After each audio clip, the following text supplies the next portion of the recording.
بالله من الشيطان الرجيم. بسم الله الرحمن الرحيم.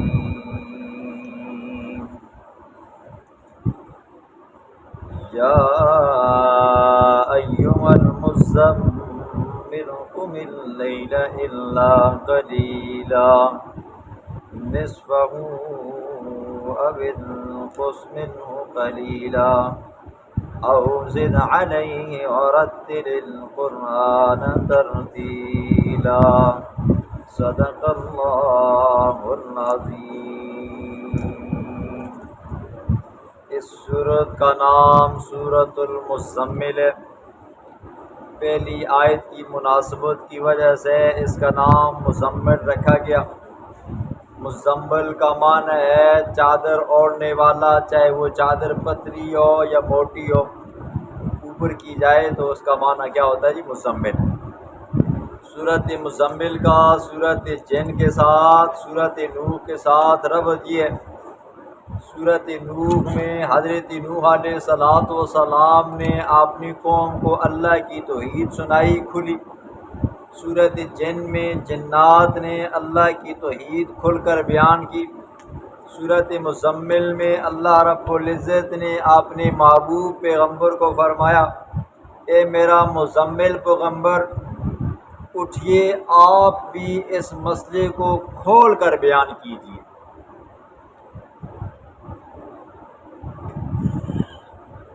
اس صورت کے اندر جہاں پر تہجد کی نماز کی فرضیت کا ذکر آتا ہے تو آخری رکوع کے اندر تہجد کی منسوخیت کا بھی حکم آتا ہے. باقی باتیں بیچ میں آئیں گی. یا ایھا المزمل، اے میرا سونا محمد الرسول اللہ، کمبل اوڑھنے والے میرا سونا محمد الرسول اللہ، قم اللیل الا قلیلا، اٹھیے کسی بھی رات کو، قم اللیلا، اٹھیے رات کو، الا قلیلا، مگر تھوڑا آرام کیجیے، نصفہ او انقص منہ قلیلا، اس رات کا نصف حصہ، او انقص منہ، یا اس نصف کا کچھ حصہ، قلیلا تھوڑا سا، او زد علیہ، یا اس نصف کے اوپر زیادہ کیجیے. تین صورتیں اللہ رب العزت نے بیان فرمائی ہیں. سورۃ مزمل کا جب یہ رکوع نازل ہوا تو اللہ رب العزت نے جناب رسول اللہ صلی اللہ علیہ وسلم کے اوپر بھی تہجد کی نماز کو فرض کیا، صحابہ کرام کے اوپر بھی فرض کیا. 1 سال تک تہجد کی نماز فرض ہو گئی، پھر اس کے بعد منسوخ ہوگی. اگلے رکوع میں اس کا ذکر آئے گا. پیغمبر علیہ السلام کو حکم دیا، میرا محبوب قم اللیل الا قلیلا، رات کو اٹھا کریں، اٹھ کر آپ نماز پڑھا کریں، تھوڑا قیام کیا کریں. پر فرمایا 3 حصے بنائے. نصفہ، رات، آدھی رات آپ عبادت کریں، آدھی رات آپ آرام کریں. فرمایا اب انقص منہ، یا یہ کہ اس آدھی کا کچھ کم حصہ آپ عبادت کریں، باقی حصہ آپ سوئیں، یہ آپ کے ثوابدید پر ہے. یا یہ ہے کہ او زد علیہ، آدھے سے زیادہ عبادت کریں اور کچھ حصہ آرام کریں. مثلا تقسیم کر لو جی، رات کو 3 گھنٹے آپ نے رات کو تقسیم کرو، 3 حصوں میں کر لو جی. میرا محبوب آپ نے کیا کرنا ہے جی؟ نصف حصہ رات کو اٹھ کر اللہ کی عبادت کرنی ہے. دوسرا او انقص منہ، 1 حصہ آپ نے عبادت کرنی ہے، 2 حصے آپ نے کیا کرنا ہے جی؟ آرام کرنا ہے. تیسرا 2 حصے آپ نے عبادت کرنی ہے اور تیسرا حصہ کیا کرنا ہے جی؟ آپ نے آرام کرنا ہے. ٹھیک ہے، یہ تہجد کی نماز ہے، فضائل اس کا آگے آئیں گے.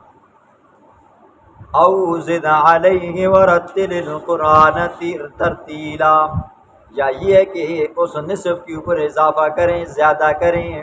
ورتل القرآن ترتیلا، اور اس قیام کے اندر، تہجد کی نماز کے اندر قرآن کو پڑھیں، ٹھہر ٹھہر کر پڑھنا جی. قرآن کو پڑھیں ٹھہر ٹھہر کر پڑھنا. وجہ کیا ہے جی؟ کیونکہ پیغمبر علیہ السلام کی جو قوم تھی نا، وہ عربی تھی، وہ عربی کو اچھی طرح جانتے تھے. میرا محبوب آپ ٹھہر ٹھہر کر پڑھیں تاکہ ان کو بھی سمجھ آئے. ٹھیک ہے. دوسرا یہ ہے، جب آپ ٹھہر ٹھہر کر پڑھیں گے تو اس کا ایک اثر تو یہ ہوگا کہ بھئی آپ کا دل بھی اس کے ساتھ لگا رہے گا. ظاہر بات ہے، بندہ اونچا پڑھے، ٹھہر ٹھہر کر پڑھے اور زبان، دل اور زبان موافقت کرتے رہتے ہیں، اور جب کفار آپ کی تلاوت کو سنیں گے تو ان کو سمجھ آئے گا کہ یہ پیغمبر کیا کہتا ہے، اللہ رب العزت ان کو اس کے ذریعے ہدایت دے دے گا۔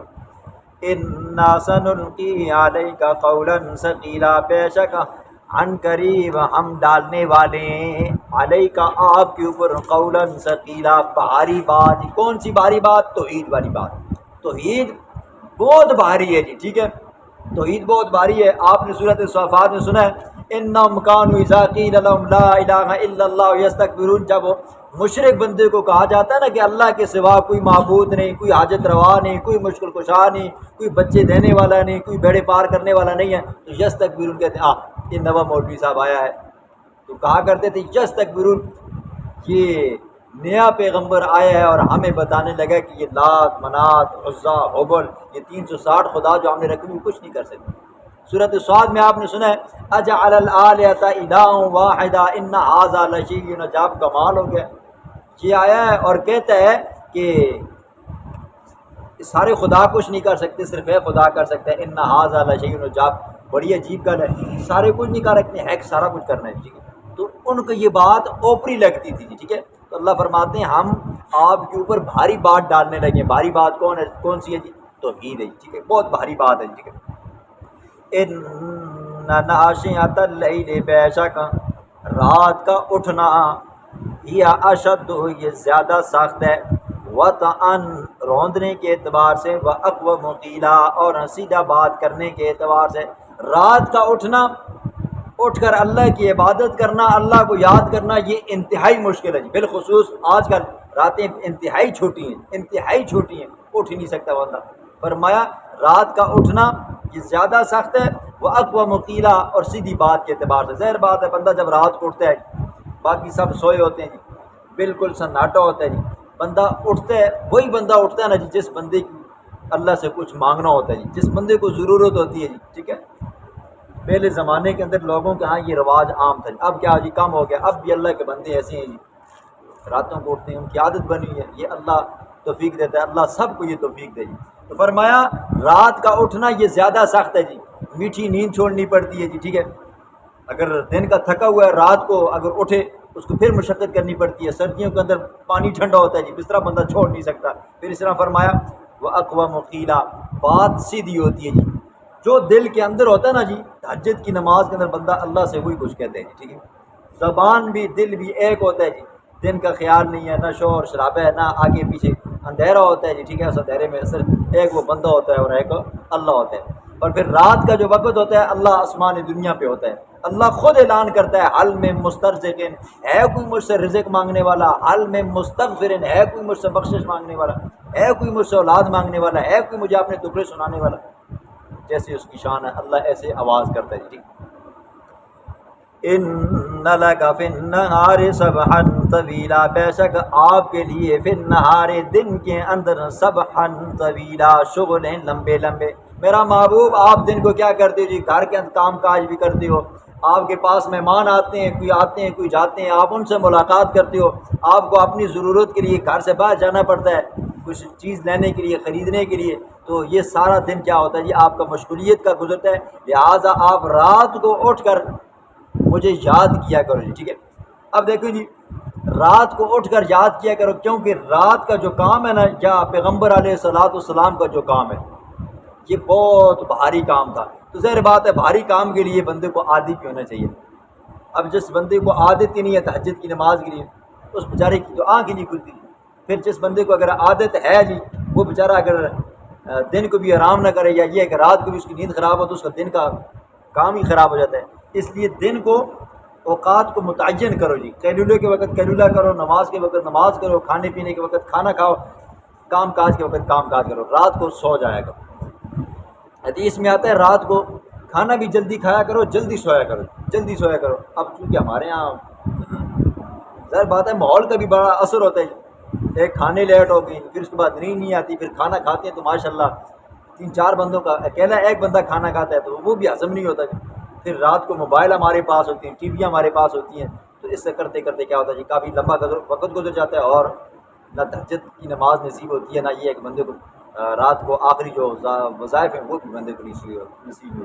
اللہ رب العزت ہمیں یہ عادت اور توفیق نصیب۔ آج کے درس میں مختصراً 2 باتوں کا ذکر ہوگا۔ نمبر 1 ذکر اللہ کی اہمیت، نمبر 2 پیغمبر علیہ الصلاۃ والسلام کو تسلی۔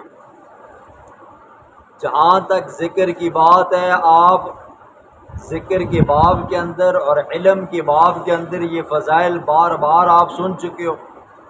ذکر کرنے والے کی مثال زندہ جیسی ہے اور نہ کرنے والے کی مثال مردہ جیسی ہے۔ اس سے بڑی فضیلت اگر کوئی بندہ ڈھونڈنا چاہے تو کوئی نہیں ہے۔ ذکر کرنے والا زندوں میں شمار ہوتا ہے اور نہ کرنے والا مردوں میں شمار ہوتا ہے۔ اور ذکر کیا ہے جی؟ توبہ ہے، استغفار ہے، درود شریف کا ورد ہے، تیسرے کلمے کا ورد ہے، پہلے کلمے کا ورد ہے، اور سب سے بڑا جو ذکر ہے نا جی، انا نحن نزلنا الذکر وانا لہ لحافظون، یہ قرآن سب سے بڑا ذکر ہے۔ اس قرآن کی تلاوت یہ سب سے بڑی کیا ہے جی؟ ذکر بھی ہے اور سب سے بڑا اعزاز بھی ہے۔ اور علم کے باب کے اندر آپ یہ بار بار علماء سے بھی سنتے ہو، تبلیغی حضرات سے بھی سنتے ہو کہ قرآن مجید کی ایک آیت کریمہ ترجمے سے سیکھنا 1000 رکعت نماز نوافل پڑھنے سے کیا ہے جی؟ افضل ہے۔ ایک آیات سیکھنا، ایک بندہ یہاں پہ بیٹھ کر ایک آیت کریمہ قرآن مجید کی ترجمے کے ساتھ سیکھتے ہیں، اور ایک بندہ وہ ہے جو سائڈ پہ کھڑا ہو کر 1000 رکعت نماز نوافل پڑھتا ہے، وہ بندہ باوجود 1000 رکعت نماز نوافل پڑھنے کے اس شخص کو نہیں پہنچ سکتا۔ اتنا اعزاز اور اکرام ہے۔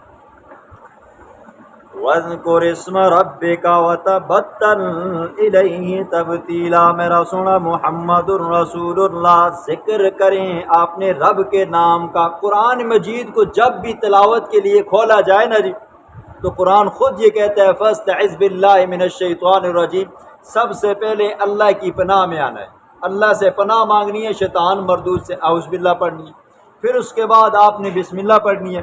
حدیث میں آتا ہے جو کام بسم اللہ پڑھ کر شروع کیا جائے وہ بے برکتہ نہیں ہوتا جی، وہ تم کٹا نہیں ہوتا، جیسے ہی بسم اللہ پڑھی جائے اللہ کی طرف سے برکتیں آنے شروع ہو جاتی ہیں۔ وَتَبَتَّلْ إِلَيْهِ تَبْتِيلًا، اور یکسو ہو جائیں، الیہ عبادت کے اندر، تبتیلا یکسو ہو جانا، صرف اللہ کی طرف متوجہ ہونا ہے جی۔ رب المشرق والمغرب لا الہ الا ہوا فاتخذہ وکیلا، صرف اللہ کی طرف متوجہ ہونا ہے۔ کیوں؟ رب المشرق، جو مشرقوں کا بھی رب ہے، رب المشارق والمغارب سورۃ صافات میں، اور رب المشرقین و رب المغربین سورۃ رحمان میں، مکمل تفسیر سنیے۔ رب المشرق والمغرب، رب ہے جو مشرق کا، والمغرب اور مغرب کا، لا الہ الا ہو، نہیں ہے کوئی ہے اس اللہ کے سوا کوئی حاجت روا۔ ٹھیک ہے، ہماری مشکل پھنستی ہے، یہ معنی میں نے اس لیے کیا ہے نا جی، ہمیں اللہ اس وقت یاد آتا ہے جب ہم مشکلوں میں پھنستے ہیں۔ اگر آپ اندازہ کرو، آج دن اگر آپ کا خوشی کا گزرا ہے، شادی کا گزرا ہے، تو آپ شادی کے اندر مصروف رہے ہوں گے، آپ کو اللہ یاد نہیں آیا ہوگا۔ جہاں پہ بندہ پھنستا ہے تو تب بندے کو اللہ یاد ہوتا ہے۔ تو اللہ فرماتے ہیں لا الہ الا ہوا، مشکلوں میں پھنسے ہوئے کو نکالنے والا کون ہے؟ یہ اللہ فرماتے ہیں میرے علاوہ کوئی اور مشکلوں سے نکالنے والا نہیں ہے۔ تمہاری کوئی ضرورت آپ اوڑیے، ضرورت آپ پہنچی ہے جی، یا تمہاری کوئی حاجت پھنس چکی ہے، اللہ فرماتے ہیں اس ضرورت کو پورا کرنے والا، اس حاجت کو پورا کرنے والا اللہ کے سوا کوئی نہیں ہے۔ فَاتَّخِذْهُ وَكِيلًا، پس بنا لیجئے، فَاتَّخِذْهُ، پس بنا اس کو، وکیلاً، کارساز، ہر کام کو کرنے والا۔ وَاصْبِرْ، میرا سونا محمد الرسول اللہ، وَاصْبِرْ، صبر کریں، عَلَى مَا يَقُولُونَ، اوپر ان باتوں کے، یقولون جو وہ کہتے ہیں، وَاہْجُرْهُمْ، چھوڑ دیں ان کو، حجراً جمیلا، اچھی طرح سے چھوڑنا۔ پیغمبر علیہ الصلوۃ والسلام جب دعوت و تبلیغ کا کام شروع کیا نا، قرآن میں آپ نے سنا ہے مجنون، پیغمبر علیہ الصلوۃ والسلام کو دیوانہ کہا گیا جی، جس کو آپ ہندکوں میں العیاذ باللہ یہ بھی معنی کر سکتے ہو کہ پاگل کہا گیا۔ پیغمبر علیہ الصلوۃ والسلام کو ساحر، جادوگر کہا گیا جی۔ پیغمبر علیہ الصلوۃ والسلام کو مسحور، کہ جادو کیا ہوا، جادو جس کے اوپر اثر ہو گیا، یہ بھی کہا گیا۔ پیغمبر علیہ الصلاۃ والسلام کو طرح طرح کے الفاظ سے یاد کیا گیا۔ پیغمبر علیہ الصلاۃ والسلام کے راستے کے اندر کانٹے بچھائے گئے، پیغمبر علیہ الصلاۃ والسلام کے اوپر پتھروں کی بارش کی گئی، پیغمبر علیہ الصلاۃ والسلام کے اوپر اوجڑی پھینکی گئی۔ میرا محبوب، جب دعوت و تبلیغ آپ کریں گے نا تو لوگ آپ کو ایذائیں پہنچائیں گے، آپ کو تکلیفیں دیں گے۔ یاد رکھیں، دین کے بارے میں آپ کو پہنچنے والی جو تکلیف ہے نا جی، اس کے اوپر بھی اللہ نے بڑا اجر رکھا ہے۔ کیا اجر ہے جی؟ آگے اس کا ذکر آئے گا۔ لیکن یاد رکھیں، جب بھی دین کا کام کریں گے آپ کو لوگ پاگل بھی کہیں گے، آپ کو لوگ دیوانہ بھی کہیں گے، آپ کو لوگ طرح طرح کے القابات سے یاد کریں گے، آپ کی توہین کریں گے، آپ کی تذلیل کریں گے۔ اگر آپ ڈھول ڈھمکے والا کام کریں گے آپ کے پاس رش بھی زیادہ ہوگا، لوگ آپ کی تعریفیں بھی کریں گے۔ رات کو جڑے آئے تھے بڑا خوبصورت کر کے ناچیں جی، بڑا گانا گانے والے آئے تھے، راتی تو بہت بڑا سونا گانا گایا جی، ٹھیک ہے، ان کی تعریفیں کریں گے۔ لیکن اگر آپ نے کوئی مسئلہ بیان کر دیا اور وہ مسئلہ لوگوں کے اوپر فٹ ہوتا ہے جی، چور کی داڑھی میں تنکا، تو وہ کیا کرتا ہے جی، وہ اس کو اپنی طرف کھینچتا ہے، کہتا ہے استاد جی یہ والا مسئلہ میرے ہاستے بیان کیا ہے، تو پھر کیا حسن جی دو دھاڑی تو کو وٹے لگ سن جی، ٹھیک ہے۔ ایک تو یہ ہے کہ بھئی حقیقت میں یہ پتھر آپ کو لگیں گے، ایسا بھی ہوا ہے جی، آپ کے اوپر گولیاں بھی چلیں گی، اور کبھی یوں بھی ہوگا آپ کے اوپر لفظوں والے گولے بھی چلیں گے، ٹھیک ہے۔ اس لیے اللہ نے اپنے پیغمبر کو تسلی دی ہے، وَاصْبِرْ، میرا سونا محمد الرسول اللہ، آپ صبر کریں، عَلَىٰ مَا يَقُولُونَ، اوپر ان باتوں کے، یقولون وہ جو کہتے ہیں، وَحَجُرْهُمْ حَجْرًا جَمِيلًا، اور آپ چھوڑ دیں ان کو حجرًا جمیلا، اچھی طرح سے چھوڑنا۔ یہ مطلب نہیں ہے تعلق ختم کر دیں میرا محبوب، یہ مطلب نہیں ہے کہ دعوت و تبلیغ ہی آپ چھوڑ دیں، نہیں، دعوت و تبلیغ آپ نے کرنی ہے۔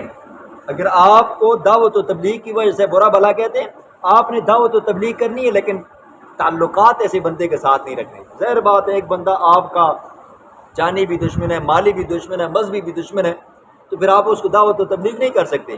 ہاں، دعوت و تبلیغ کریں، ہو سکتا ہے اللہ اس کو ہدایت دے دے، لیکن تعلقات ایسے بندے کے ساتھ نہیں رکھنے، تاکہ اس کو بھی احساس ہو، یار میری جس طرح کھاتا ہے، پیتا ہے، اٹھتا ہے، بیٹھتا ہے، ہماری برادری کے، مجھے اللہ کی طرف بلا رہا ہے، اور میں اس کو برا بھلا کہہ رہا ہوں، اللہ کی وجہ سے کہہ رہا ہوں، دین کی وجہ سے کہہ رہا ہوں، تعلقات آپ اس کے ساتھ نہیں رکھو گے تو اس وجہ سے وہ کیا ہو جائے گا، آپ کی طرف مائل ہوگا۔ یہ ایک دعوت و تبلیغ کا انداز ہے۔ وَذَرْنِي وَالْمُكَذِّبِينَ، چھوڑ دے مجھے، وَالْمُكَذِّبِينَ، اور جھٹلانے والوں کو۔ تخویف ہے جی، ڈراوا ہے آخرت کے بارے میں۔ اللہ فرماتے ہیں وَذَرْنِي، چھوڑ دیں مجھے، وَالْمُكَذِّبِينَ، اور جھٹلانے والوں کو، جو میری توحید کو نہیں مانتے، میرا محبوب ہوں، تیری رسالت کو نہیں مانتے، قیامت کو نہیں مانتے، آخرت کے عذابوں کو نہیں مانتے، جنت جہنم کو نہیں مانتے، ان کو چھوڑ۔ اولی النعمت، نعمت والوں کو چھوڑ، جن کو اللہ نے دنیا میں مال و دولت دیا ان کو بھی چھوڑ۔ وَمَهِّلْهُمْ قَلِيلًا، اور ڈھیل دے ان کو تھوڑی سی، ٹھیک ہے، تھوڑی سی ڈھیل ہے۔ یہ آج مال و دولت ہے جی، عیش و عشرت ہے، جوانی ہے، کل اس نے کیا کرنا ہے جی، ختم ہونا ہے، اور جب ختم ہونا ہے نا جی، پھر اس کے بعد کیا آئے گا جی، عذاب آئے گا۔ ان لدینا، بے شک ہمارے پاس ہے، انکالن، بیڑیاں، وجحیمن، اور بھڑکنے والی آگ ہے، ٹھیک ہے۔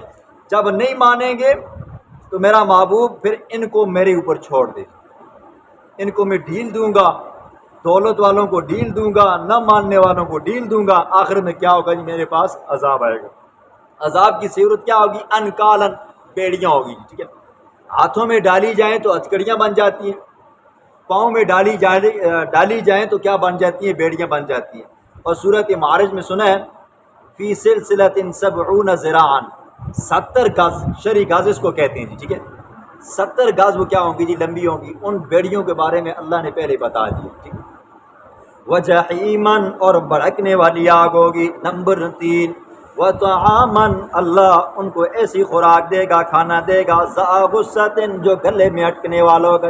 ذریع، آپ نے سنا ہے جس کو تھور کے درخت کے ساتھ تعبیر کیا جاتا ہے، جس کے اوپر اتنے اتنے کانٹے ہوتے ہیں، چوڑا سا ہوتا ہے جی، ٹھیک ہے، جانوروں کے کانوں کی طرح ہوتا ہے، یوں گلائی کر کے۔ یہ پاکستانی دنیا کا جو درخت ہے جس کو تھور کا درخت کہتے ہیں، تو وہ جہنم کے اندر ایک درخت ہوگا جی، ٹھیک ہے، جس کا نام ذریع ہوگا، اس کے اوپر خاردار کانٹے ہوں گے، بہت سخت ہوں گے۔ جہنمیوں کی وہ خوراک ہوگی، جیسے ہی جہنمی کھائیں گے وہ اتنا کڑوا ہوگا، اتنا کڑوا ہوگا، حلے کے اندر اٹک جائے گا۔ اللہ نے یہ خاص قسم کی اسپیشل قسم کی خوراک ان کے لیے بنائی ہے۔ پھر جب اس کڑواہٹ کو ختم کرنے کے لیے اس خوراک کو نیچے پیٹ میں اتارنے کے لیے پانی مانگیں گے، قرآن کہتا ہے یشوی الوجوہ، وہ پانی اتنا تپش والا ہوگا، اتنا گرم ہوگا، ہونٹوں کے ساتھ لگائیں گے، یشوی الوجوہ، چہرے کی جو چمڑی ہے، گوشت پوشت ہے، یہ گرمیائش کی وجہ سے اتر کر اس پانی کے اندر گر جائے گی، لیکن پھر بھی چونکہ ظاہر بات ہے گلے کی کڑواہٹ کو ختم کرنا ہے، پھر پئیں گے۔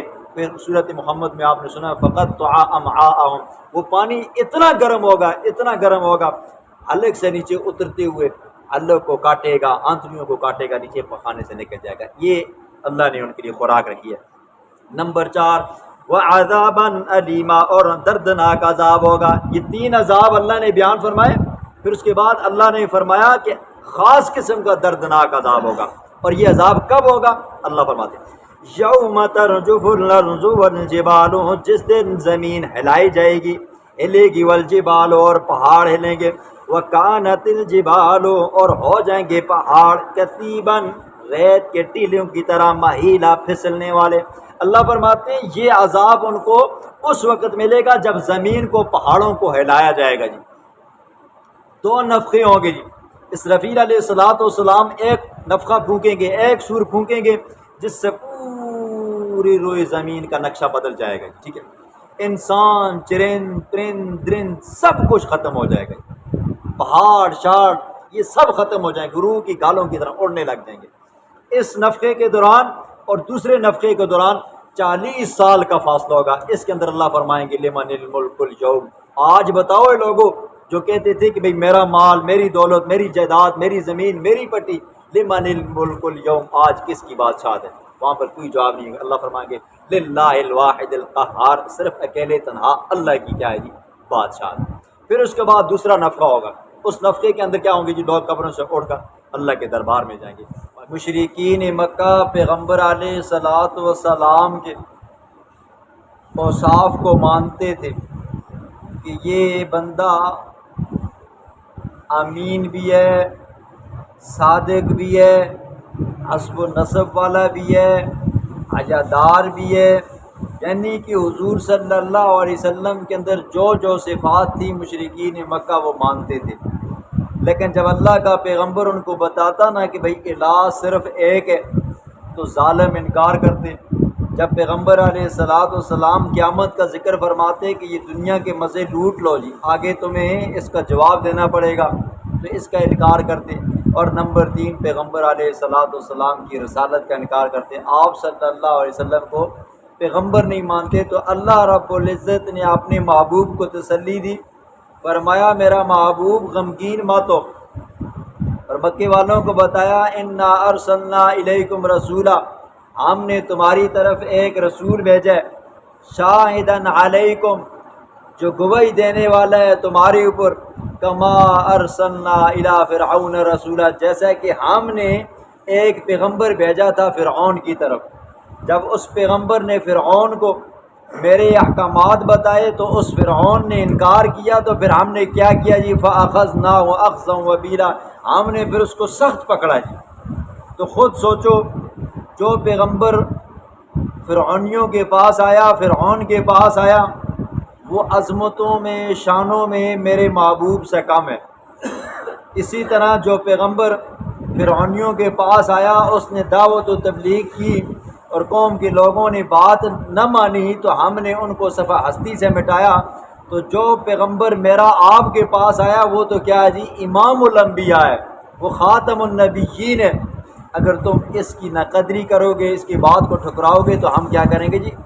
اس سے بھی زیادہ تمہیں پکڑیں گے جی۔ اسی کا ذکر ہے انا ارسلنا الیکم رسولا، بے شک ہم نے بھیجا ہے الیکم تمہاری طرف رسولا، ایک رسول، ایک عظمتوں والا رسول، یعنی کہ رسول صلی اللہ علیہ وسلم۔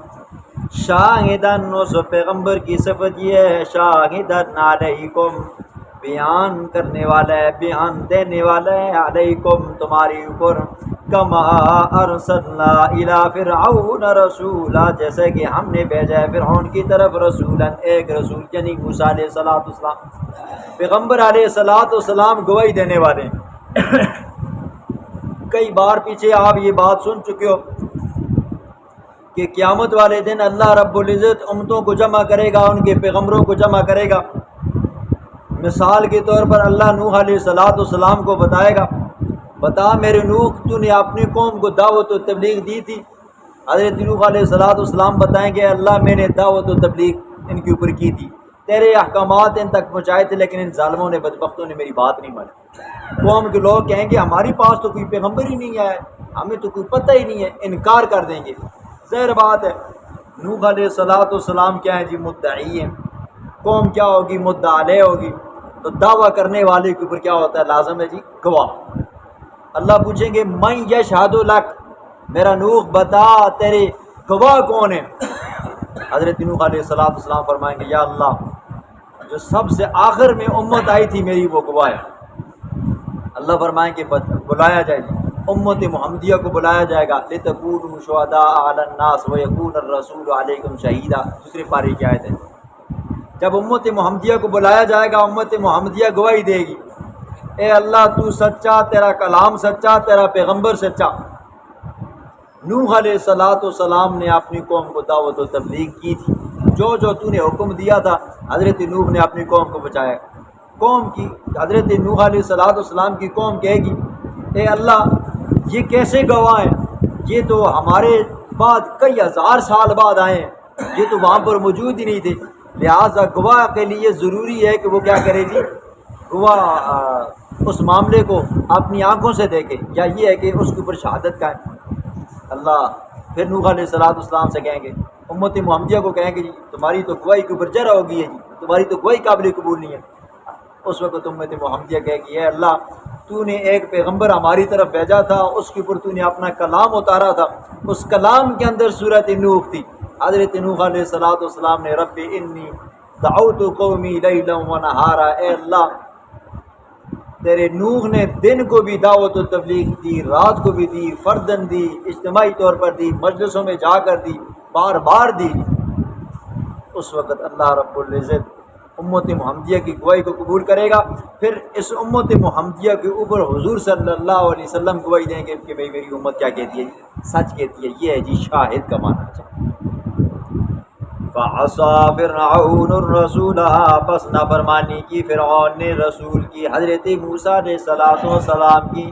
فَأَخَذْنَاهُ أَخْذًا وَبِيلًا، پس ہم نے پکڑا اس کو سخت پکڑنا۔ ٹھیک ہے، حضرت موسیٰ دوسرے تیسرے درجے پہ آتے ہیں۔ اللہ فرماتے ہیں جب میرے موسیٰ کی نافرمانی کی تو پھر ہم نے اس کو پکڑا جی، قوم کو پکڑا۔ کیسے پکڑا؟ سمندر کے اندر غرق کیا اور فرعون کو نجات دی۔ فَالْيَوْمَ نُنَجِّيكَ بِبَدَنِكَ، آج بھی مصر کے اندر عجائب خانے کے اندر اس کی لاش موجود ہے۔ ٹھیک، یہ اللہ کا عذاب ہے۔ فَكَيْفَ تَتَّقُونَ، پس کیسے بچو گے تم؟ اِن كَفَرْتُمْ، اگر تم کفر کرو گے۔ یوماً، اس دن، یجعل الولدان شیبا، وہ دن، اس دن کی شدت یہ ہوگی وہ دن کر دے گا بچوں کو شیبا، بوڑھا جی۔ ٹھیک ہے، اتنا ہولناک دن ہوگا جی، اتنا ہولناک دن ہوگا کہ جوان بچہ کیا ہو جائے گا جی؟ بوڑھا ہو جائے گا۔ مفسرین نے فرمایا جا اس وجہ سے کہ وہ دن اتنا لمبا ہوگا جی، 1000 سال کا ہوگا جی، 50,000 سال کا ہوگا، اتنا لمبا ہوگا کہ جوان کیا ہو جائے گا جی؟ بوڑھا ہو جائے گا۔ دوسرا معنی یہ کہ اس دن کی ہولناکی اتنی ہوگی، خوف اور دہشت اتنا ہوگا کہ بچے بھی کیا ہو جائیں گے جی؟ جوان ہو جائے، بوڑھے ہو جائیں گے۔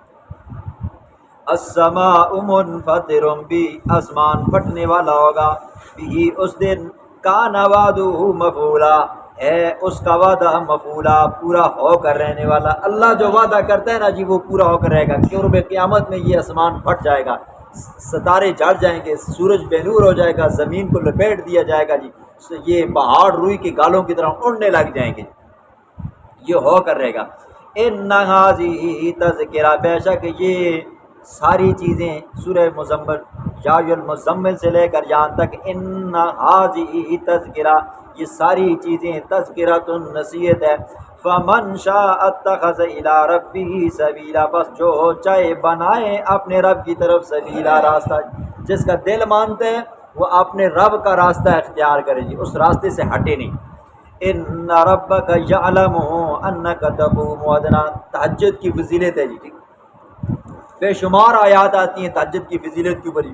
ایک آیت یہ آ گئی، ایک آتی ہے 15ویں سپارے میں وَمِنَ اللَّيْلِ فَتَہَجَّدْ بِهِ، اسی طرح بے شمار آیات آتی ہیں تہجد کی فضائل کی بری۔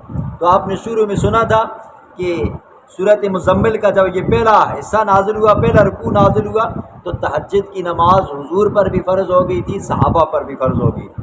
اور جب یہ دوسرا حصہ پورے 12 مہینے کے بعد یہ اترا آخری رکوع، تو اللہ رب العزت نے اس کے اندر کیا کر دی، تہجد کی فرضیت کو منسوخ کر دیا۔ اب سنیں، ان ربک یعلم، بے شک آپ کا رب یعلم جانتا ہے، انک تقوم ادنا، بے شک آپ کا کھڑا ہونا، ادنا من ثلث اللیل، رات کے 2/3 حصوں میں تھوڑا جی۔ نمبر 2 ونصفہ، اور آدھی رات آپ کا قیام کرنا، اللہ اس کو بھی جانتا ہے، وثلثہ، اور رات کا تیسرے حصے کا قیام کرنا، اللہ اس کو بھی جانتا ہے، وطائفۃ من الذین معکم، اور گروہ ان لوگوں کا جو آپ کے ساتھ ہوتے ہیں، یعنی صحابہ کرام، میرا محبوب آپ رات کا آدھا حصہ تہجد کے لیے کھڑے ہوتے ہو، اللہ اس کو بھی جانتا ہے، رات کے 2 حصے تہجد کی نماز پڑھتے ہو، اللہ اس کو بھی جانتا ہے، رات کا 1 حصہ اگر تہجد کی نماز پڑھتے ہو، اللہ اس کو بھی جانتا ہے، اللہ آپ کی نماز کو بھی جانتا ہے، صحابہ کی نماز کو بھی جانتا ہے۔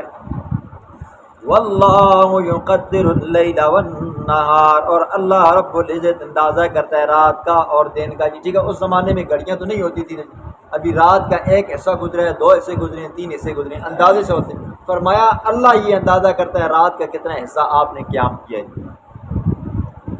علم ان تحصوه، اللہ وہ جانتا ہے ان تحصوه، یہ کہ تم پورا نہیں کر سکو گے، فتاب علیکم، پس اس اللہ نے مہربانی کیا تمہاری اوپر، فقرؤوا ما تیسر من القرآن، پس پڑھو تم جو آسان ہے قرآن میں سے جی، ٹھیک ہے۔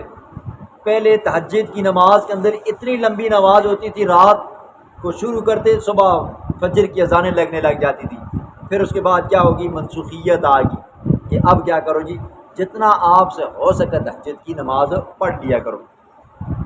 علم ان سیکون، اب منسوخیت کے دلائل، علم ان سیکون، وہ اللہ جانتا ہے، ان سیکون، یقیناً منکم مرضی، تم میں سے بعض بیمار ہوں گے، ٹھیک ہے۔